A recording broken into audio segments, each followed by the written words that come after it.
Xiaomi 18 Pro Max dikabarkan akan masuk global punya pasaran tau.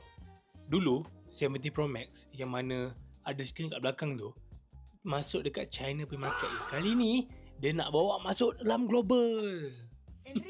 Korang tahu skrin depan dia adalah 144Hz 2K OLED dengan LTPO.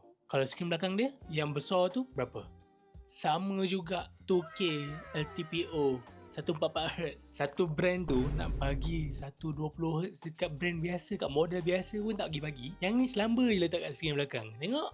Next, chipset dia adalah Snapdragon 8 Gen 6 Pro. Kalau korang buat split screen kan, atas nak main ML, bawah nak main Genshin, dia pun lepas tau. Gila ke? Xiaomi macam tu pun. Xiaomi macam tu. Dia adalah brand yang paling awal dapat chipset power. Lepas tu nanti lain-lain baru ikut. Bateri dia pula katanya 8000 mAh dengan 100 watt charger. Gila.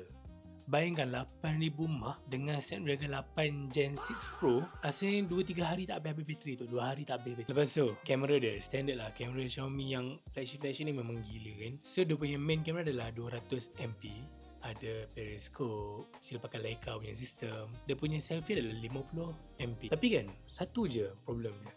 Sebabkan sekarang chipset dah mahal, RAM dah mahal. Oh lupa, RAM pula dikabarkan akan menggunakan DDR6 dekat phone. Tapi sebabkan sekarang tengah mahal, chipset mahal, RAM mahal apa semua, agak-agak berapa lah Xiaomi 18 Pro Max ni. Xiaomi 18 Pro Max dikabarkan akan masuk ke Malaysia.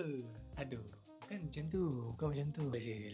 Xiaomi 18 Pro Max akan dikabarkan